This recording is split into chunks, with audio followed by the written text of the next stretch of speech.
दोस्तों, महाराष्ट्र में और खासकर मुंबई में बाबा सिद्दीकी की हत्या के बाद से लगातार कई तरह के सवाल उठ रहे हैं। लेकिन सवाल सिर्फ इस बात को लेकर नहीं उठ रहे हैं कि एनसीबी पवार गुट के नेता बाबा सिद्दीकी की हत्या बड़ी आसानी से कैसे कर दी जाती है, जबकि उनको सुरक्षा मिली हुई होती है। बल्कि अब आपको मैं एक नया वीडियो दिखाने जा रहा हूं, क्योंकि जैसे ही वो हत्याकांड हुआ था उसके फौरन बाद ही एक बयान निकल कर आया था। वो बयान लॉरेंस बिश्नोई गैंग की तरफ से जारी किया गया था और जिम्मेदारी ली गई थी बाबा सिद्दीकी की हत्या की। उसमें बताया गया था कि जो सलमान खान के करीबी हैं उनके साथ ऐसा ही किया जाएगा।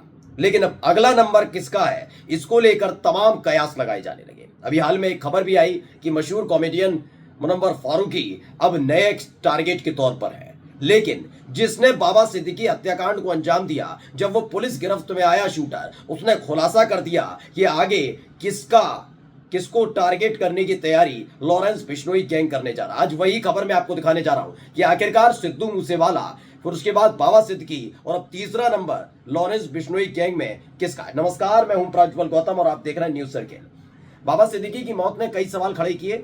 ये सवाल वैसे ही थे जैसे अब से तकरीबन 2 साल पहले सिद्धू मूसेवाला की हत्या को लेकर थे। उस वक्त भी लॉरेंस बिश्नोई गैंग का नाम सामने आया था, कैसे उसने इस हत्याकांड को अंजाम दिया। और अब देखिए, नया नाम निकल कर आ गया बाबा सिद्दीकी का। बाबा सिद्दीकी की हत्या कर दी गई।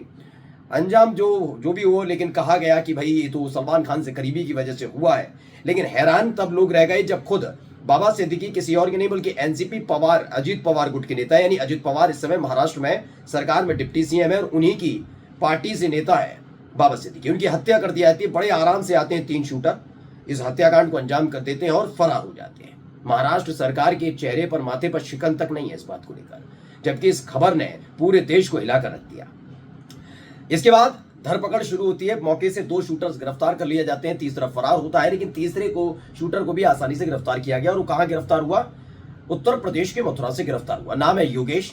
और अब जरा उसको देखिए किस तरीके से आराम से पुलिस की मौजूदगी में प्रेस कॉन्फ्रेंस कर रहा है। जी हाँ, बयान नहीं दे रहा, बाइट नहीं दे रहा, वो प्रेस कॉन्फ्रेंस कर रहा है। पहले बयान सुनिए उसका। वो तो कुछ लोग बीच में आ रहे हैं तो फिर कुछ ना कुछ तो होगा ही। वो कोई बाबा सिद्दीकी कोई सयादी थोड़ी नहीं था, उसको एक बार मथुरा का केस लगा हुआ है और बताते हैं वो उसके दाव से कनेक्शन है। अगला निशाना तो जो हम तो जा रहे हैं जेल, पता नहीं कौन क्या कर रहा है और कैसा क्या होगा, इस बारे में मुझे जानकारी नहीं है। तो बताता है कि कुछ लोगों की वजह से मैं आ गया था इस लाइन में, मुझ पर कई केस लगे और उसके बाद मुझे दिल्ली से कांटेक्ट हुआ और फिर मैं मुंबई गया और कैसे इस हत्याकांड को अंजाम दिया। यही नहीं, कैसे बाबा सिद्दीकी के खिलाफ इसे भड़काया गया वो भी बताता हुआ नजर आया। इसने साफ साफ लफ्जों में बताया कि बाबा सिद्दीकी कोई अच्छा आदमी नहीं था, बल्कि उन पर मकोका लगा हुआ था। ये बताता है कि कैसे बाबा सिद्दीकी पर मकोका लगा है तो वो अच्छे इंसान तो नहीं हो सकते।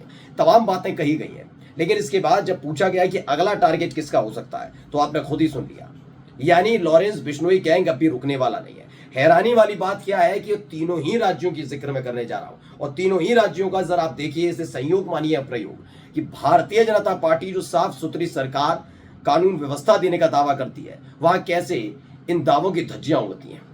जरा ऑप्शन बताता हूं। पहले ऑप्शन नंबर 1, लॉरेंस बिश्नोई इस वक्त जेल में बंद है। लेकिन कौन सी जेल में, किस राज्य की जेल में बंद है पता है? गुजरात। गुजरात में सरकार किसकी? बीजेपी की।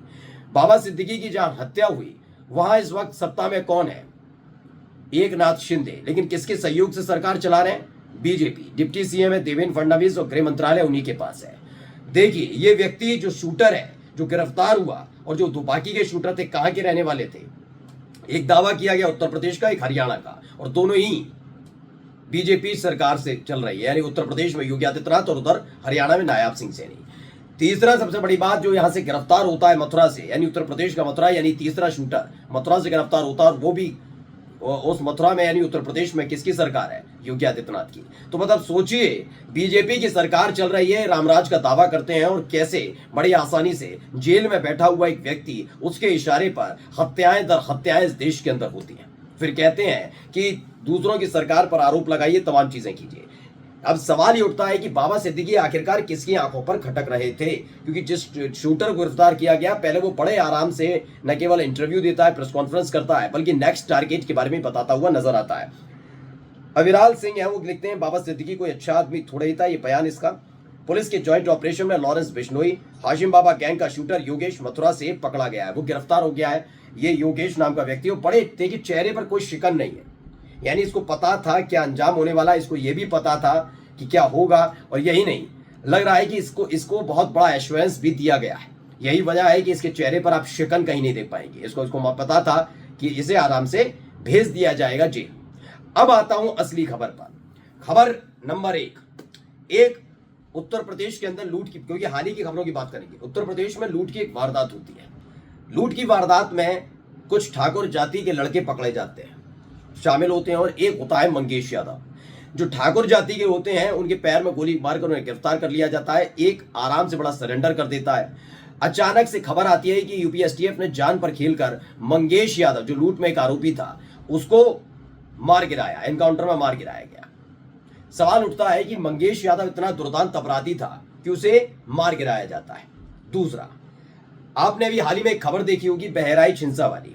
बहराइच हिंसा में आपने देखा एक तरफ हिंदू और दूसरी तरफ मुसलमान, दोनों तरफ से अलग अलग दावे किए गए। आरोपी बनाया गया मुसलमानों को कि किस तरह से उन्होंने राम गोपाल मिश्रा नाम के शख्स की हत्या कर दी, गोली मार दी।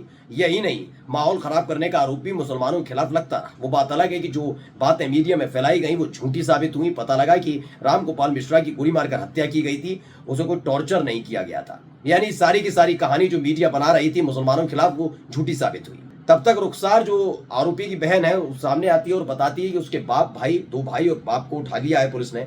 दूसरे दिन खबर आती है यूपी एसटीएफ ने अपनी जान पर खेलकर सरफराज का एनकाउंटर किया, पैर में गोली मारी और गिरफ्तार किया। ये कहानी आप समझ रहे होंगे कि ताबड़तोड़ किस तरीके से कभी यादव कभी मुसलमान, इनका एनकाउंटर उत्तर प्रदेश के अंदर बड़े आसानी से हो जाता है, जबकि वो लूट वाली घटना होती है।